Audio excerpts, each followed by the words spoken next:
for the live stream.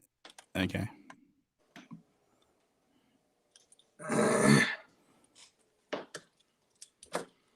Okay, here we are. Um, okay, live stream is up and running. Okay, welcome to Trump Enemy, Trump and the G for short, where we discuss the president's policies and how they affect the economy and the community. And I'm Shock Exchange. Obviously, with me I have Tori and Mitchell, and today we're going to discuss Endo's revenge. And in addition to the economy, we discuss issues that are important to the country. Endo is paramount importance to me, so I'm assuming it's important to the country. If it's not, it will be shortly. We're going to make sure it's important to the country. Endo and this foul and this sort of opiate circus. And Friday, Endo fell 40% on rumors that it was in talks with Alvarez Marsal, a restructuring firm, to look at restructuring its debt amid thousands of opiate lawsuits, 8 billion of debt. But they've had thousands of opiate lawsuits for the past 4 years. They've had 8 billion debt for the past 4 years. So what's changed all of a sudden? Stock fell 40% on like over 40, like about 40 million shares, 48 million shares traded. The I think what's driving this, a lot of what's driving this, the fact that Judge Jerry Garguillo, I think I'm pronouncing that right, is expected to make a ruling either on August 25th or shortly thereafter on whether to render a default judgment against Endo in its New York opiate trial. The plaintiff lawyers, Motley Rice, Seeger, and Weiss, and the state AG of New York have asked the judge for a default judgment and also to rule a contempt of court for Endo and his lawyers, Arnold and Porter, for delivering documents late and apparently slow disclosure of documents, which, if they had gotten these documents earlier, may have changed their legal strategy, which I find hard to believe because Endo have been selling legal opiates for decades, and everybody knows what their marketing practices have been. They settled with the New York Attorney's General Office in 2016 under Eric Snyderman when he was the New York AG. They did a lot of due diligence on Endo. They settled issues with Endo as far as their marketing practices. Endo agreed to change based on advice from the New York AG at the time, and they agreed to pay a penalty if they didn't adhere to those to that agreement. They never paid a penalty, which implies that they've adhered to that agreement. They've been exemplars as far as marketing of opiate drugs ever. And with the help of the New York AG, New York Attorney General's office should be proud of the work that they've done.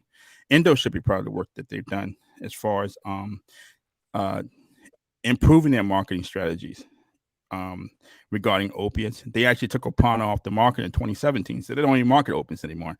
They still have Percocet, which is a pain-related drug. I think they sell some Ladoderm, whose sales have been falling off the cliff, but Endo's been doing over the past decade or so. They've also settled with Oklahoma, state of Oklahoma, for less than 10 million. They settled with Ohio, a couple of counties in Ohio for around $10 million.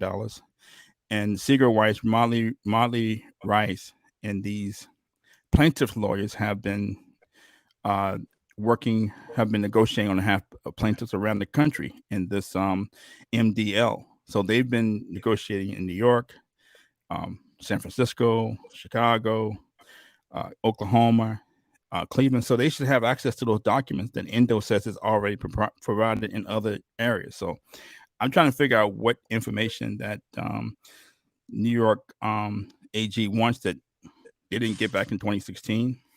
What information the plaintiff lawyers want that they weren't privy to in Oklahoma and Ohio.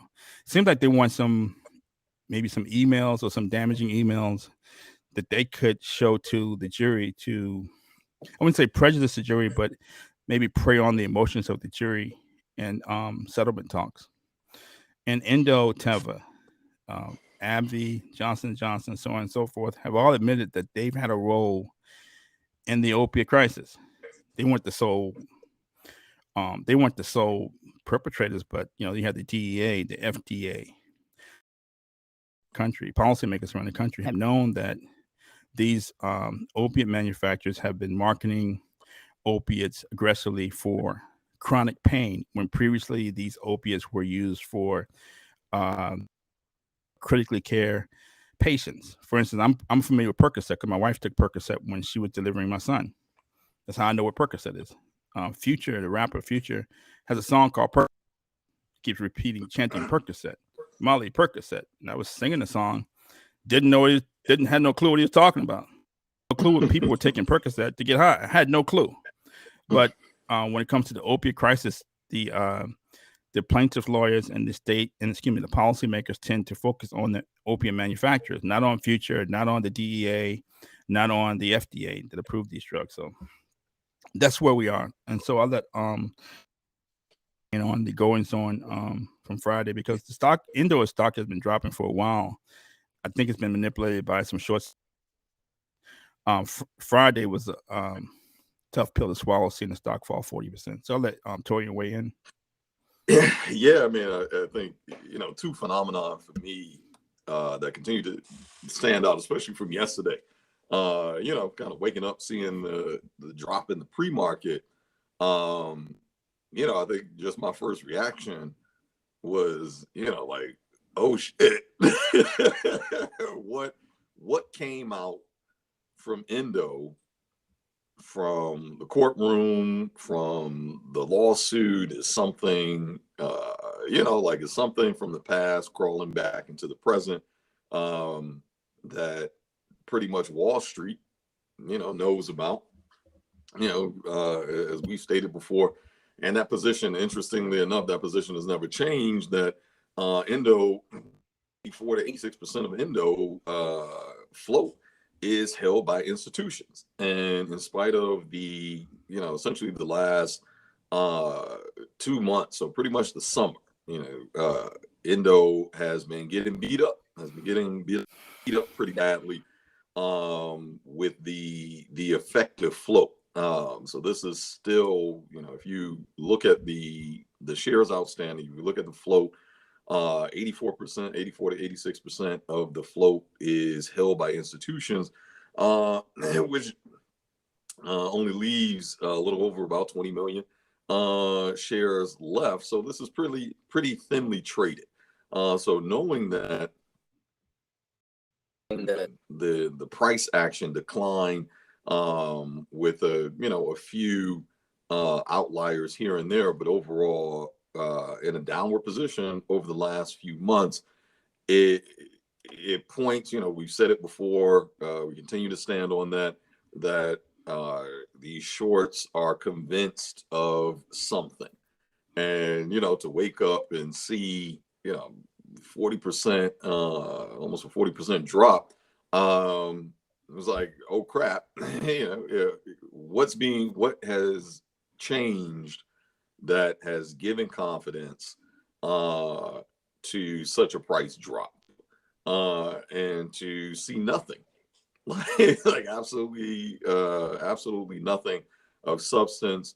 Even the fact that New York, that this current case is coming out, or the current finding of the case with the judge on, I believe, the 25th. So next week, we come of whatever the New York AG is either hoping to find or think that Endo has been hiding.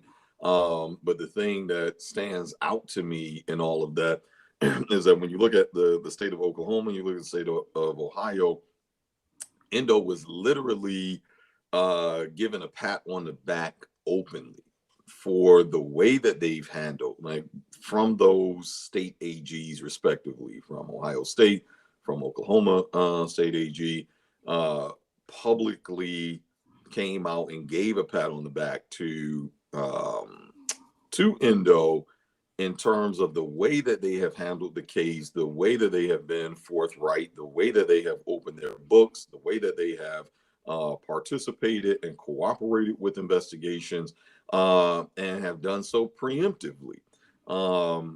And this was just, over the last, over the last,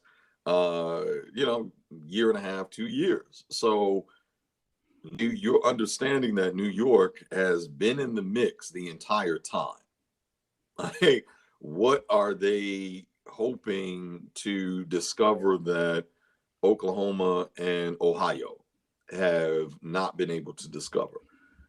Additionally, what what do they think an Endo would be able to produce in terms of monetary settlement or judgment that is going to be bigger than a Mallinckrodt, that's going to be bigger than a Johnson and Johnson? Endo by far is the smallest player.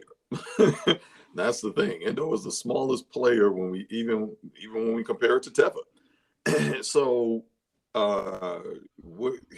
in other words, if I constantly look at things in terms of kind of an ROI, right?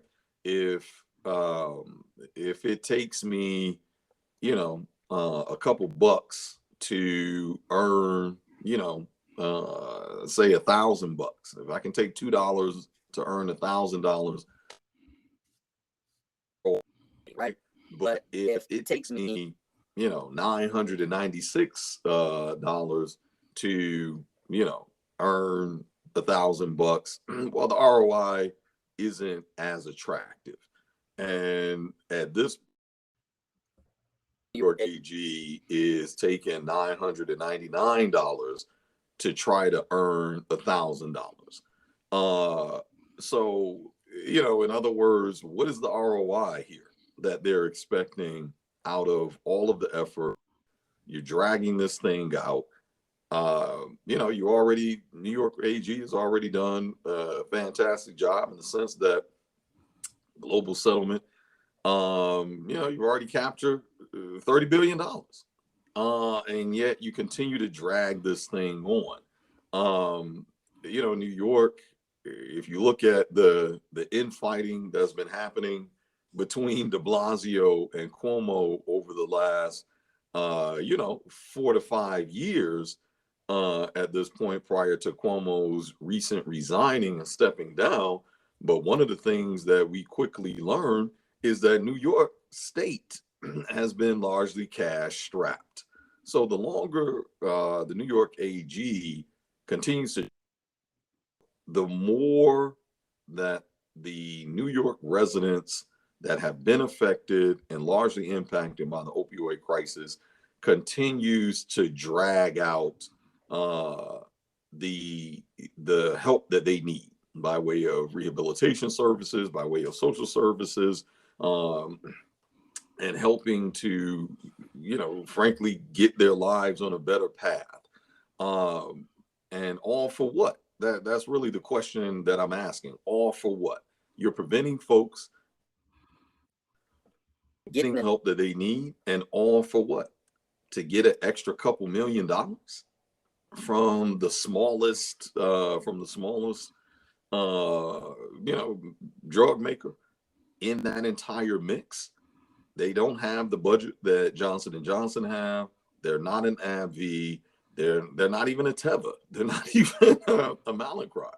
And clearly, you're not going to be able to squeeze more than the existing settlements that have already happened from the previous company. So, what is, in terms of spreading this money out across, state agencies, across social services, what's the extra $3 million? What's the extra $5 million in terms of allocating funds for an efficacy for, the New York residents that have been largely affected? You're talking about pennies on the dollar. It's like, what are you doing? Like, hey, let's wrap this up so folks can actually move on with their lives. And, to me, it seems like there's some type of ulterior motive here. It truly does. You begin to question um, on here because it seems as if targeted. They weren't. Maybe maybe New York AG's office, and obviously I'm speculating here, but that's the whole point, that we're left to speculate that what is the motivation here. We can see, even if the judge, awarded New York AG's office a $30 billion settlement just from Endo. Say, all right, Endo, you guys are going to owe New York $30 billion. Clearly, Endo will appeal that. And just like Johnson & Johnson, if Johnson & Johnson never even got dollars, they're easily 10 times larger than Endo, and the $585 million judgment they originally they appealed and knocked that thing down by a couple $100 million. So in other words, even if the judge in your wildest scenario said, hey, we're going to charge Endo $30 billion, clearly there is existing precedence in a very short time frame that will be an Endo appeal, that obviously you cannot put this company in position where, frankly, you're bankrupting this company. Frankly, you are stripping this company and frankly preventing them from even getting to an award that makes sense for the people. So all you've done at this point, in other words, is again, you've delayed the process. You're delaying the process. So we're only left to speculation, because New York AG, she's not an idiot. Clearly, she's not an idiot. And the folks that work for them, I'm gonna assume, are not idiots as well. And that they have played out, have run through what are the possibilities here? What are the different scenarios? What are the likely strategies that we're going to win? These are some smart folks that work for the New York AG's office. It's been the AG's office that has really led the charge and has been kind of the team lead for the rest of the country. So, we know that we are dealing with idiots here. So knowing that, again, we're left with, well, what is the motivation here? Dragging this out? Why are you preventing folks from getting the solutions that they need? Why are you preventing social services, state agencies from being able to get an allocation and disseminate that allocation so that folks can get to the solutions that they need by way of rehabilitation services, by way of social services, and also the fact that New York has been cash strapped. They, at one point, they were talking about privately selling the MTA. The MTA is the largest public transit in the country. And because of the mismanagement, they were entertaining that conversation about 3 or 4 years ago on, I think it's 6 price hike. The MTA, the subway station has been, I think, 9 price hikes in the last 5 or 6 years, because we're still using infrastructure that was only meant to, I think, carry about 1,000 or 500,000 folks a day, and there's something like 20 million rides in a day. So to essentially get the infrastructure up to a standard that it can handle today's population size, it was staggering. It was absolutely staggering. And, the idea was being kicked around that, do we just sell this thing price? We've seen that same conversation in DC. DC has been on the verge of actually auctioning off their subway line. So I'm just using this as an example to evidence, because for folks that don't know, the MTA is the largest. That is the largest funds in the next area or state allocation and municipal allocations are infrastructure. So development contracts, buildings, roads, etc. But the largest one is the MTA. So if your largest contract is talking about, we don't have the money to keep up with maintenance, with trying to get the trains and subway systems upgraded, then that indicates how cash strapped the state is. What does that look like for teachers? What does that conversation look like for social workers? What does that conversation look like for the other government workers? In other words, these are the folks, these are the things that you are robbing of getting another source of income that is desperately needed for the state. And frankly, the state, frankly, New York AG is aware of this. So, again, I ask, like, what are you doing here? What are you doing? What is the real reason this continues to drag out? And I was looking for something that, well, maybe, folks on the inside, maybe these institutions, maybe these shorts actually have, dug up something that they know that we don't know. And seeing that is not the case, that this thing is dropping 40% simply on a speculative rumor, it absolutely makes no sense. So, we'll be looking, at least I'll be looking for management, frankly, to defend, to aggressively defend Endo's stock price, aggressively defend the shareholders, that, in spite of the face of what's going on with the opioid, that you still have 84 to 86% of a float held by institutions. So clearly there's the larger belief is that this is a fundamentally sound company that is extremely undervalued. And I expect frankly, I expect the management, to come out of the shadows and come out swinging hard. Okay. Thank you for that. I mean, it's excellent analysis. I just want to say that since I live in Brooklyn, I think the New York State AG is absolutely brilliant. Go, Miss James. But anyway, so but I think Toya makes a great point. The states across the country have already received $13 billion in settlements. That's from Johnson & Johnson and the big distributors, McKesson, AmerisourceBergen, Cardinal Health. I think about 70% of that will be going to the municipalities and the cities where actually harm occurred. And so the plaintiffs' lawyers are already receiving about $2 billion in legal fees.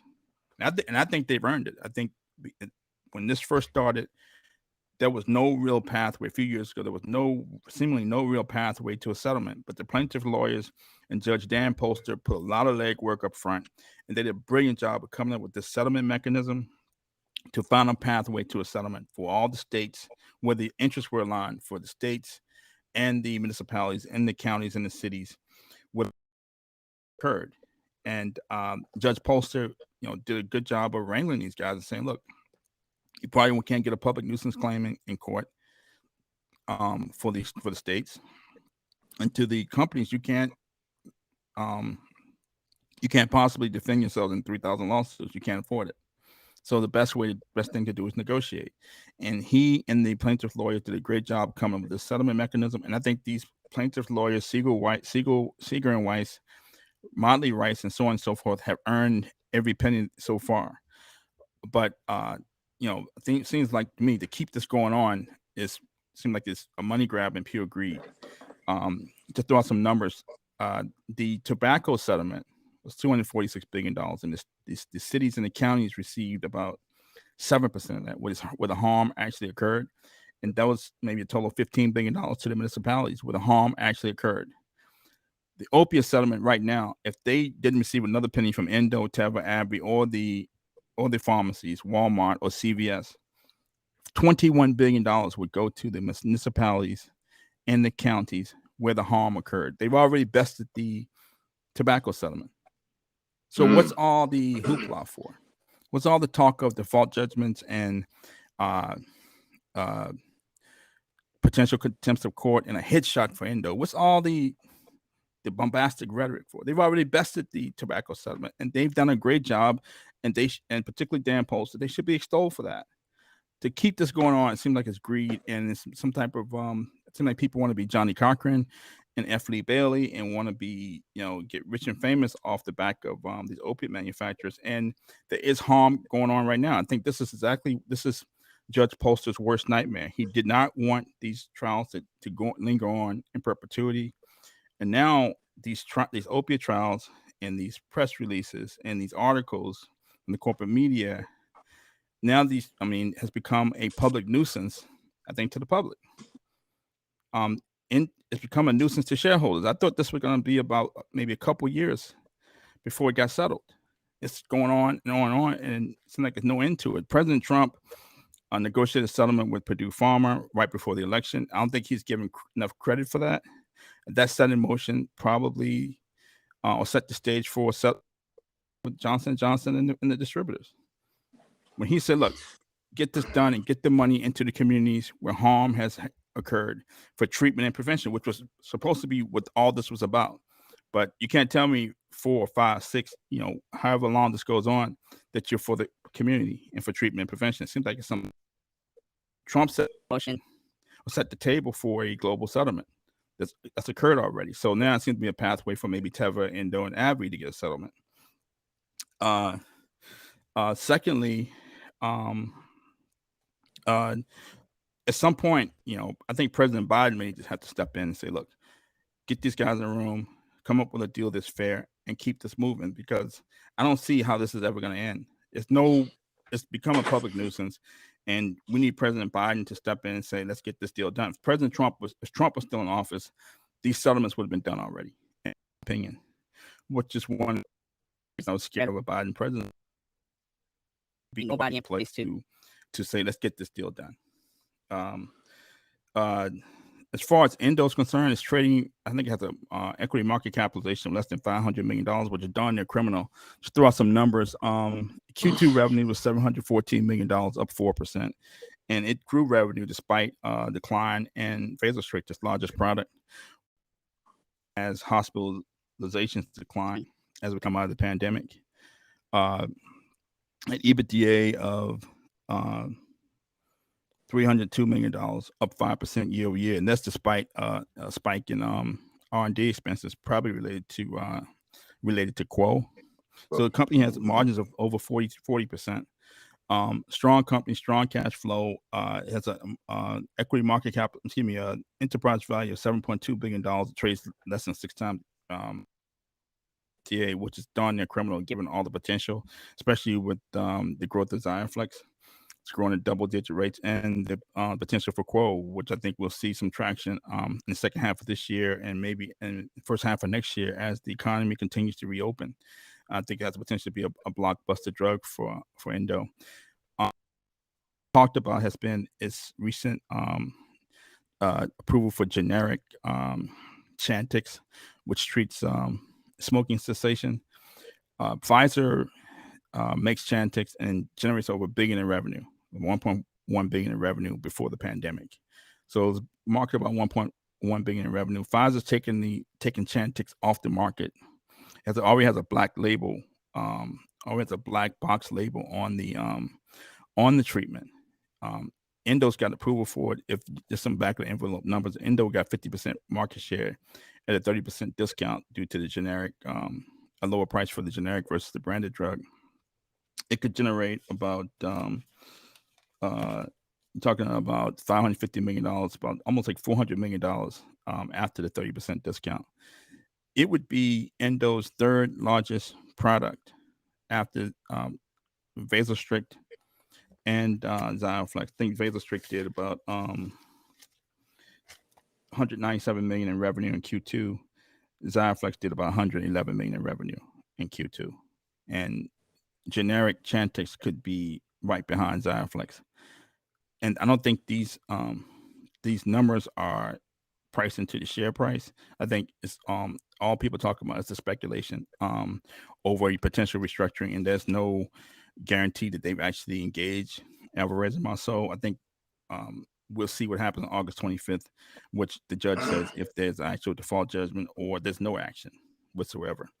I put up on the screen an analysis of short interest, which Mr. Mitchell alluded to earlier. Can you see the analysis? Yeah, a little bit. Yeah. Okay, so some of it is. I put this up. We did this a couple months ago, back in June, which shows Endo has a float of 194 million shares. It had 85% institutional ownership and insider ownership. So that means the tradable shares are about 34 million on the chart. It's actually about 29 million. So now you see how short sellers are easily able to manipulate the stock because it's so thinly traded. It has 194 million shares, but only about 29 million shares actually trade. And at the time, it was about a 70% effective. Short interest is about a 70% effective float. And short interest at the last print from Yahoo was about 21 million. That's gone up dramatically because after the Endo settled with Tennessee for the default judgment, $35 million, the stock went through the roof and then was going up. And then short sellers dumped about 20 million shares onto the market over a couple of days to stop the short squeeze. They sold another 11 million shares short Friday. So I think the short interest is probably about 60 million shares, which is 200% of the effective float, which is about 29 million shares. I think Endo's been buying back stock. They put out an S3 a couple of weeks ago to give them the right to buy back stock. The way the shares are traded, it looks like there's somebody on the other side, a big buyer on the other side. So it seems like Endo's buying back shares. But the analysis we're looking at, if they got to 29 million shares, on this chart says the shares tradable at 34 million, it's probably like 29 million. If they bought back 29 million shares, insiders and institutions would own the entire float. So that if there was any uptick in the market, any uptick in Endo because of a favorable ruling in court, a settlement, there was an actual global settlement. If analysts in the community started talking about the potential upside from generic Chantix and stock rose, I don't think shorts would be able to cover if insiders. They'd be hard pressed to cover if insiders and institutions own the majority of the float. So I think this would be the best use of Endo's cash. They have 1.6 billion in cash on the balance sheet, 1.5 billion unrestricted. They could buy back their stock, which is trading about 1 to 2 times earnings. The best use of their cash instead of letting it sit there and earn nothing. Endo should be buying back stock hand over fist, which Tori alluded to earlier.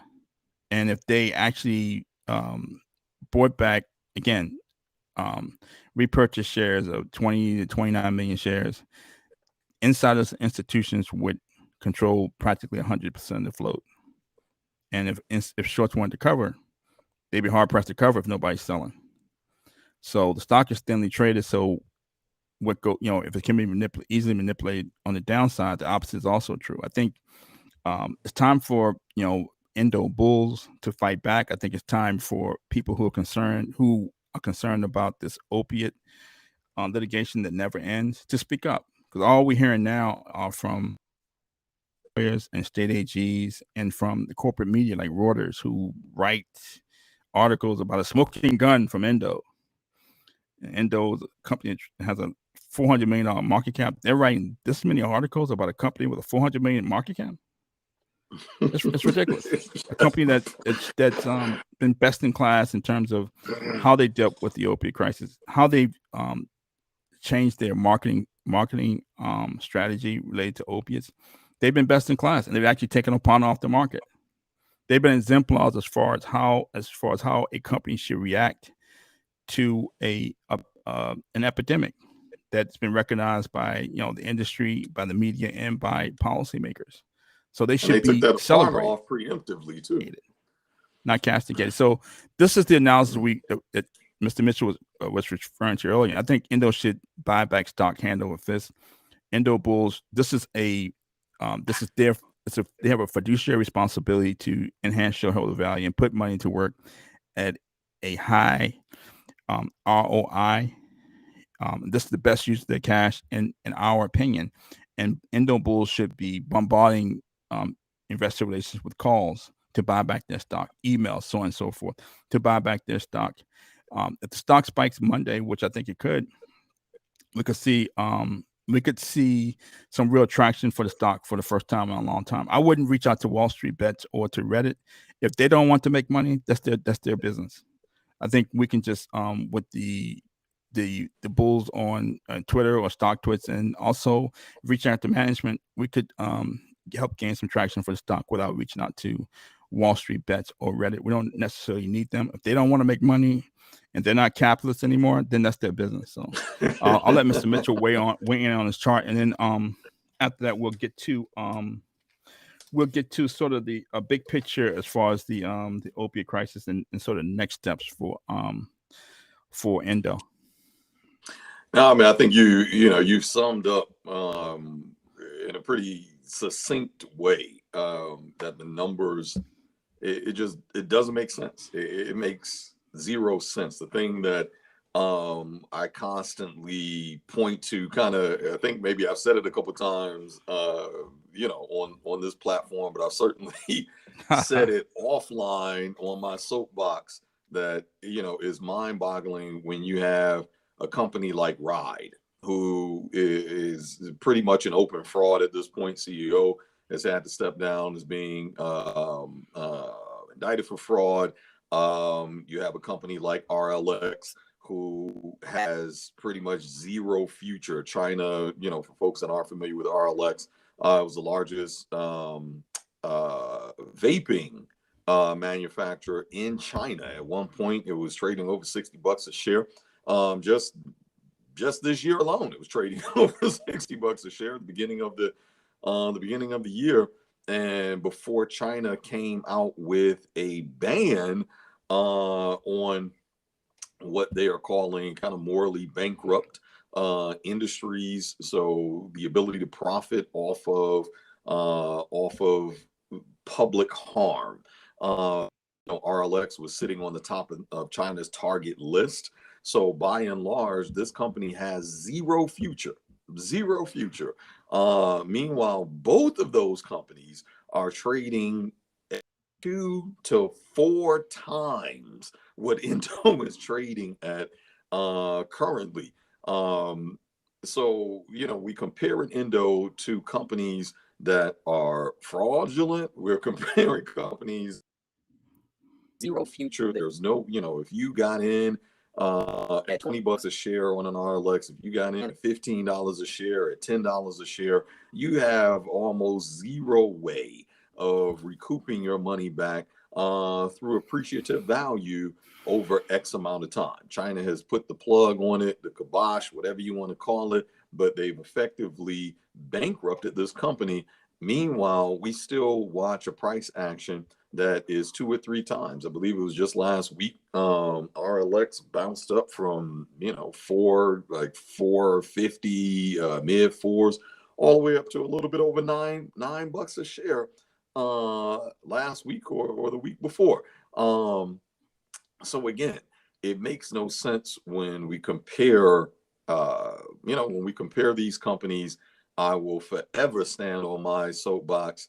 Even with Moderna, that this time last year, Moderna barely had a pipeline, barely existed. It was, they got a single contract, and a contract that frankly shouldn't be able to predict future revenue against, because it's a pandemic contract. And this is, if folks have forgotten, this is not supposed to be an ongoing situation. Imagine if the plague, imagine if the smallpox outbreak were still happening today. This is the kind of nonsense that we're looking at when you can look at a Moderna and somehow justify a $1.2 billion contract to a nearly $500 a share price. Like, huh? This thing was, it's just so much nonsensical things when you compare it to an Endo that actually is sound in spite of everything that is going on, in spite of the opioid crisis, in spite of Aparna preemptively. And let me be very clear, before Endo was told to take Aparna off of the shelves, preemptively took it off of the shelves, preemptively changed their marketing. These are the actions that Oklahoma state AGs, Ohio state AGs were talking about in terms of the way that Endo has handled themselves through the opioid crisis and participating. And in spite of taking a pipeline off of the shelves, they were still making money. In spite of reducing their exposure to generics, which about 3 was roughly about 30% of revenue, they still were making money in spite of all of the global settlement, in spite of all of the rhetoric that analysts frankly were shitting on Endo. 3 or 4 years ago, you almost couldn't find an analyst to say anything nice about Endo. But now all of a sudden, you got Citigroup, you got you even got some of the same folks that were Seeking Alpha, that were shitting on Endo. Now all of a sudden they have to admit and eat some humble pie.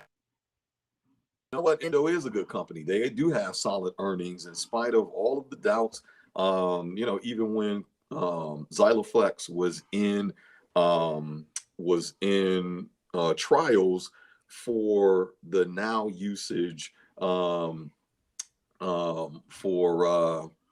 not collagen. Why am I blanking, brother? For cellulite. Cellulite. Thank you. While they were in trials for cellulite, if you remember all of the rhetoric that analysts at other companies were saying, oh, the study hasn't proven this. And what would Endo do? Turn around and do a study that proved exactly that point. And at every single case, even the FDA applauded Endo for how cooperative they were with all of their questioning, with all of the responses, and had the ability to essentially fast track that process because of Endo's aggressive responsiveness to making sure that they do things the right way.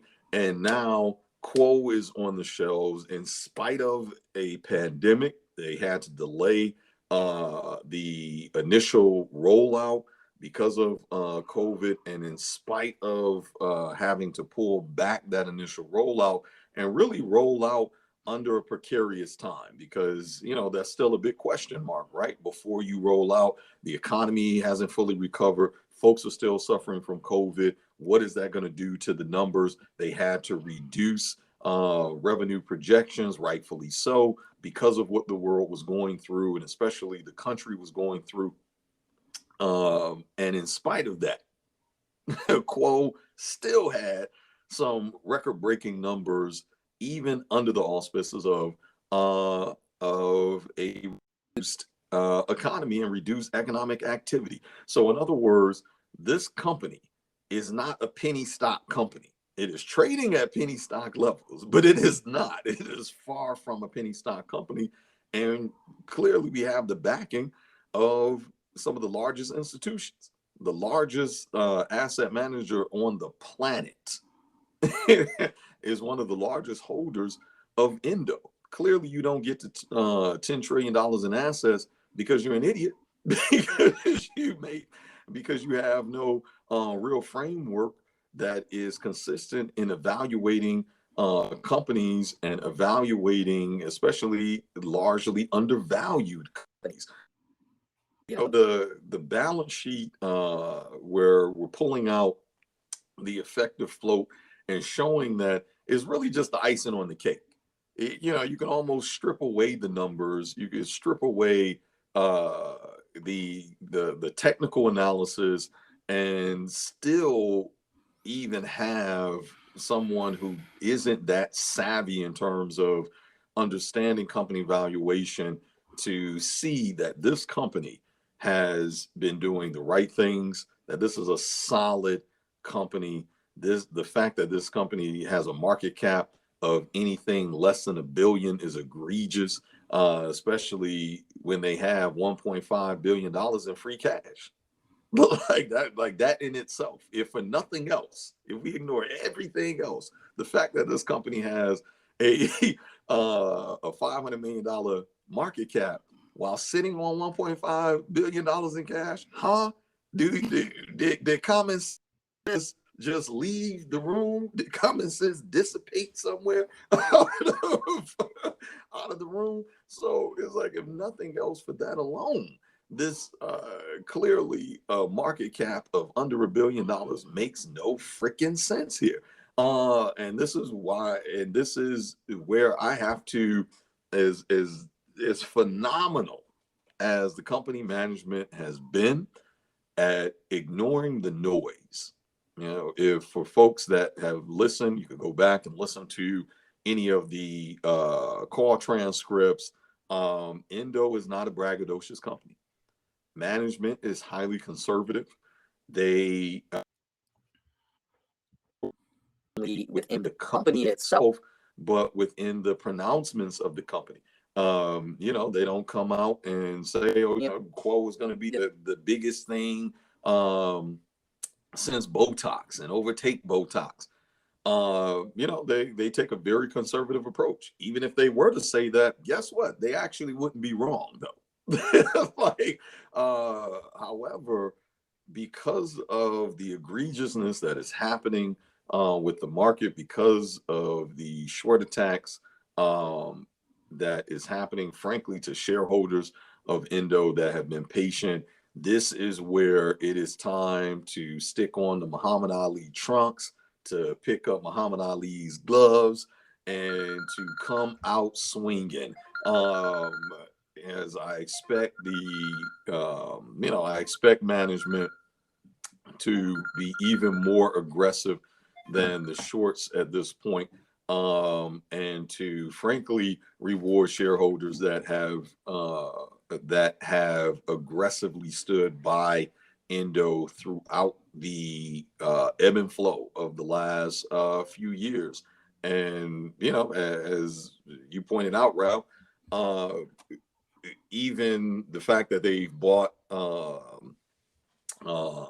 Bioensis and they're looking at Chantix, and these are smart acquisitions, but the capital that it is taken will be far less than it would take to essentially buy out the rest of the existing float and take out these shorts once and for all. You know, it's time. You know, if you want to look at Endo like Rocky, it's time. You know, they're fighting against Ivan Drago.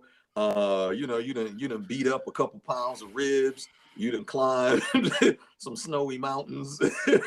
you done looked at Apollo Creed as the inspiration, and you done run up the Philly Museum's steps a couple times at this point, and now the music in the background is turning on. You know, the Eye of the Tiger is playing in the background. It's time to get in the ring, baby. It's like,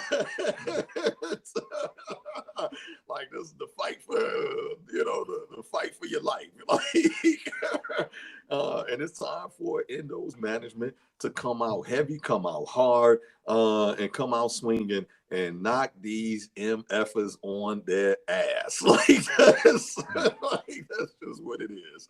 So yeah, that's where I'm standing on the balance. Okay. Yeah, thank you for that. But that's a fair point. Endo, I think, to the first half of the year, spent about 40 opiate litigation. That doesn't include the 35 paid in Tennessee. And then opiate litigation. I'm repurchased about 10 million shares. Right. Especially given the activity on Friday. But let's say they need to buy back 20 million shares to buy back the entire float that's not owned by insiders and institutions. At these prices, it would cost somewhere between $50 to $60 million, which is, like loose change under the couch for Endo. They got $1.5 billion unrestricted cash. This is the best use of their cash. We're not talking about buying back stock at $35 million a share. We're talking about buying back stock under $3, under $2.50, which is criminal. They should come out Monday and buy shares hand over fist. Okay. I'm not a stock advisor. I can't tell individuals what to do, but I think this is the most undervalued stock on the market. It's not even close. given the potential of the company, and given the how the stock has been manipulated by certain short sellers. So Endo should come up buying stock hand over fist. See a lot of traction for the stock. I'll leave it at that. 50 to $60 million could buy back the entire float that's not owned by insiders. Endo has a fiduciary responsibility to do this, and I expect Endo to fully follow through with this, with a lot of the points that we've talked about on I guess on the opiate crisis overall. Opiate overdose deaths with 93,000 for 2020, up 30%. This despite the sharp decline in opiate prescriptions. In 2017, when President Trump threw down the gauntlet and said that there's an opiate crisis in this country and these opiate manufacturers are going to pay, he was exactly right. We should, the president, policymakers should have put a spotlight on the role of the role they played in the opiate epidemic, including the FDA and the DEA and other policymakers.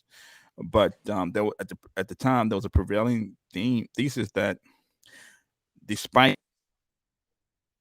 we're driving the opiate epidemic, driving opiate use, and driving opiate, drug overdose deaths. Those deaths are by continents a few years ago, and a lot of that rise due to the spike in overdose deaths related to opiates. So the prevailing thesis from the policymakers was that if you cut opiate prescriptions, the opiate overdose deaths would decline. That hasn't happened, and I knew it wouldn't happen. I mean, my book "Shock Exchange: How Inner City Kids from Brooklyn Predicted the Great Recession and the Pain Ahead." I did analysis of mass incarceration.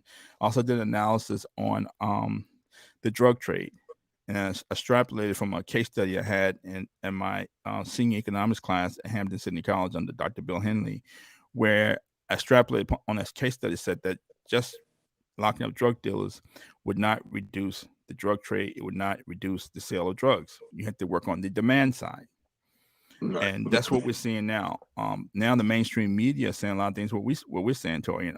We did a podcast a couple of years ago, Torian, and the Brooklyn Land Baron said that the opiate overdose deaths was an illustration of that in this country. A lot of people had given up and quit on themselves. I remember that. And Torian pointed out that the opiate epidemic materialized in the Rust Belt areas of the country first. Places like Ohio, Pennsylvania, and a lot of those places have lost jobs, lost manufacturing jobs. They were strong manufacturing hubs decades ago, but because of globalization, they lost a lot of jobs from manufacturing. The lack of job opportunities in a lot of those areas, particularly coal country, and the opiate epidemic may be symptomatic of that. Yep. The opiate epidemic, and people. And during the financial crisis, amid the financial crisis, President Obama printed his reaction was to print $30 trillion, give it to his donors, somebody he wanted to work for when he left office, or somebody he wanted to sleep with, under the guise of spurring the economy. What's actually spurred is rising rent, college, and so on and so forth. No economist would tell you to do that. John Maynard Keynes, Milton Friedman, Adam Smith. No economist, black, white, dead or alive, would recommend you print money and give it to your donors or somebody you want to sleep with to spur the economy. Now, why people think, why the country would think that people would have lost hope after that, I have no idea. It makes me want to get high, actually. I take some opiates actually after seeing that, seeing practically fraud and corruption in plain sight. And there was no Seeger Weiss.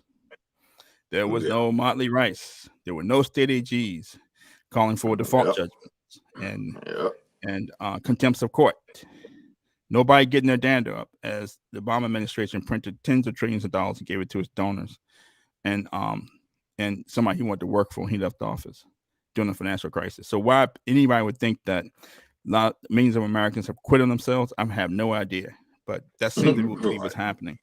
And demand for drugs continue to rage on. Now people are complaining. A lot of people in the mainstream media are saying the exact same thing we've said here on Trump and the GE, that the lack of despair has the rise in despair has is causing the opiate epidemic. Until you solve that, people are still going to use drugs, and people still want to get high.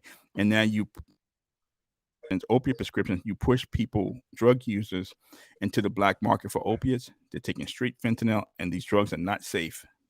So at least they were taking safe Yep. drugs a few years ago. Now they're taking drugs that aren't safe, which has probably exacerbated the opiate overdoses, which have now the 93,000 people died from opiate overdoses in 2020 have surpassed the crack epidemic at the height in the late 80s. So I'll just sort of leave it at that. That these drug manufacturers have played a part, and they want to pay. Let them pay, and let them move on and run their businesses. Stop being a distraction to these companies, to shareholders. I think it's time to move on. Settle this. This opiate litigation. If the state AGs and the plaintiffs' lawyers can't do it, then maybe you have to get President Biden involved and say, look, okay, everybody's come together, negotiate this thing, and keep it moving, and find something more productive to do. Because I think this has gone on much longer than anybody would have imagined. So that's sort of my take on the opiate crisis. As far as Endo, like we said before, management should buy shares hand over stock is undervalued. This is the best use of their cash, and it's Blaze Coleman, the CEO's fiduciary responsibility to buy back shares.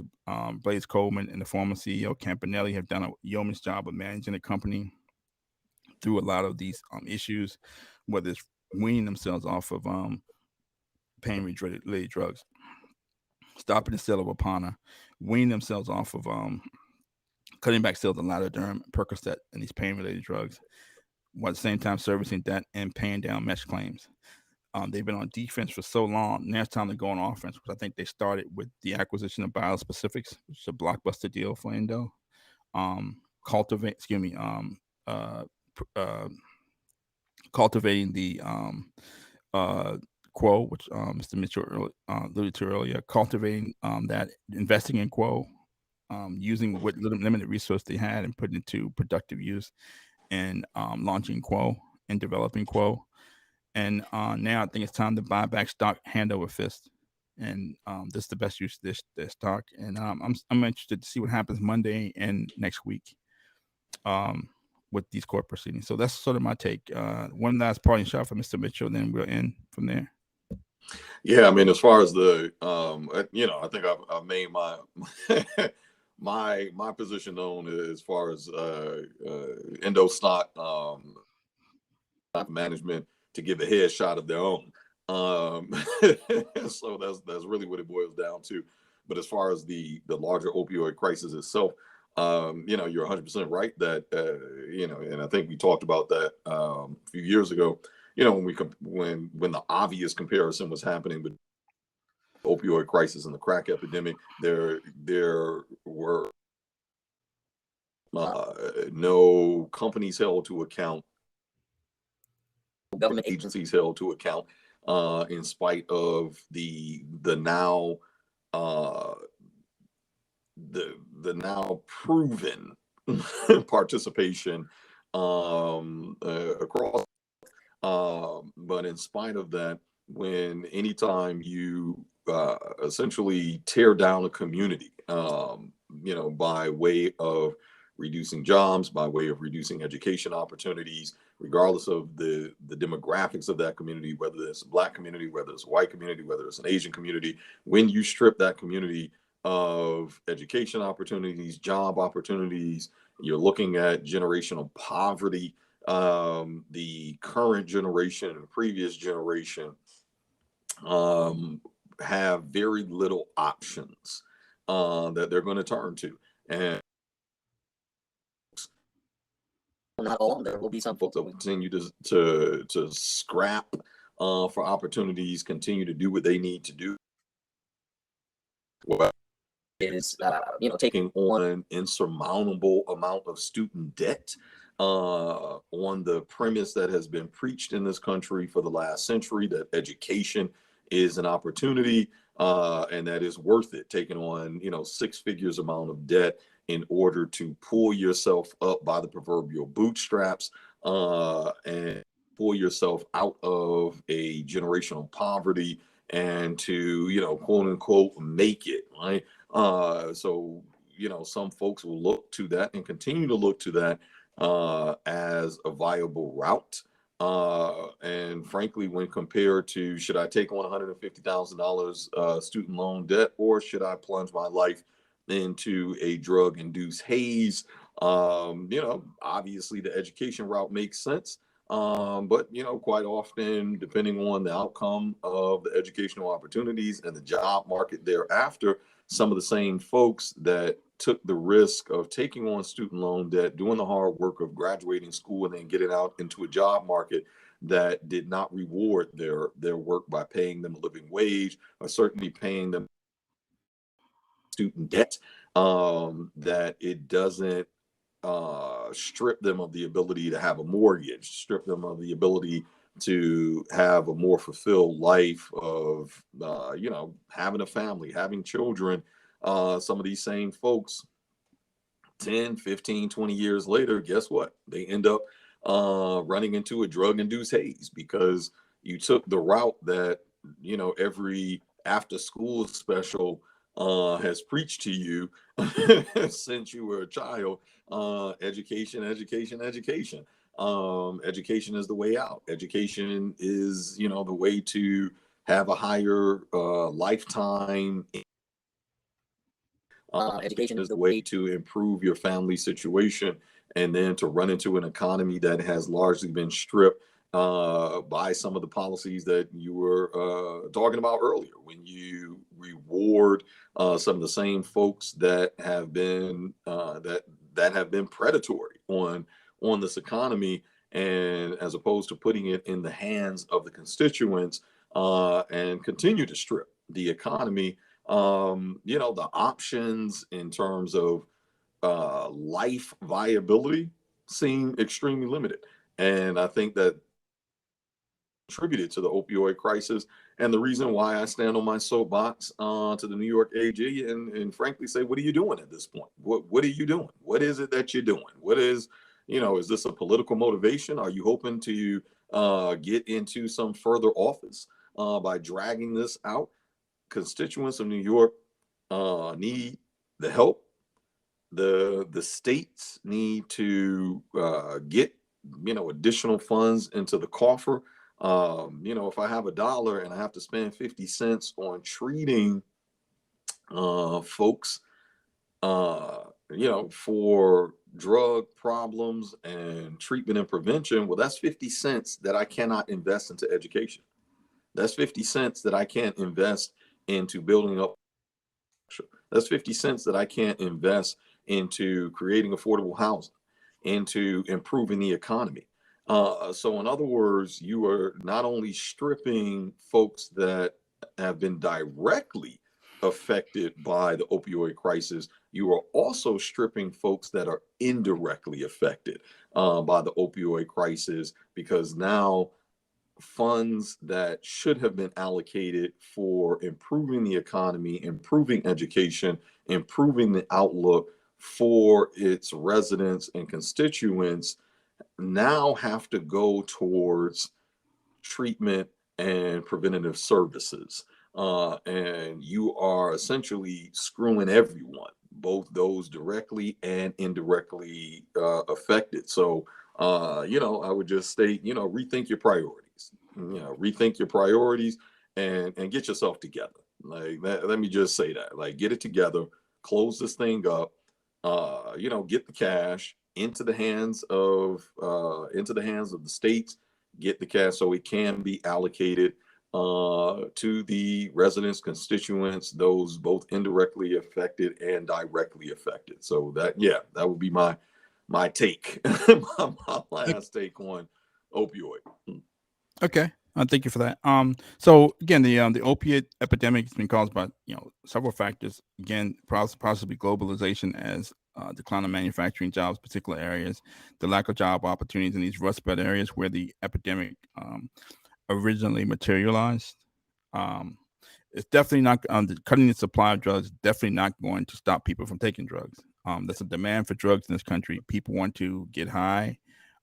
maybe a lack of, a loss, maybe a decline in despair, or a lack of despair. Maybe it's a loss of hope. And you're seeing in the music. We talked about this previously, where a lot of rappers are talking about taking drugs, and young people are telling you what's going on.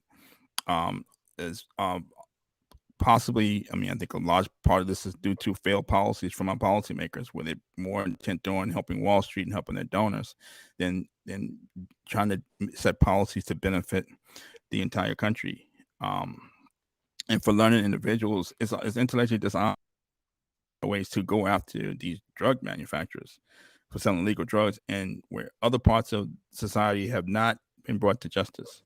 I'm not even sure we even a nation of laws anymore after the Wall Street bankers broke every securities law known to man leading up to the financial crisis. One of the judges, Judge Gerald Fox, Judge Carol Fox Folick, who basically barred Joe Jett. He used to work for Killer Peabody, barred him from working for the securities industry when he lost a couple $100 million for General Electric back in the 90s. She worked for the SEC. It's the same SEC that protected J.P. Morgan and Citigroup and Goldman Sachs from some of these when they fobbed off losses on their bond portfolio to unsuspecting clients. Only one of the only people who stood up for justice and stood up to make sure that the truth would emerge with Judge Jed Rakoff and the SEC, where Judge Carol Fox Folick works. Told Judge Jed Rakoff, you're not allowed to, you don't have the authority to see that the truth emerges. And there was no Seeger Weiss, there was no Motley Rice, there were no state attorney general, state AGs around the country getting their dander up amid these Wall Street crimes. As a matter of fact, the President Obama and President Eric Holder protected these people. So it's intellectually dishonest. It seems like intellectually dishonest to, go at these opiate companies for selling legal drugs. That's the hill these people want to die on. It seems intellectually dishonest. But anyway, so that's Trump and the GE. Thank you for listening. We'll be back in a couple of weeks to talk about inflation. But in the meantime, I'm looking for management to buy Endo's buyback shares hand over fist. Thanks a lot for listening. So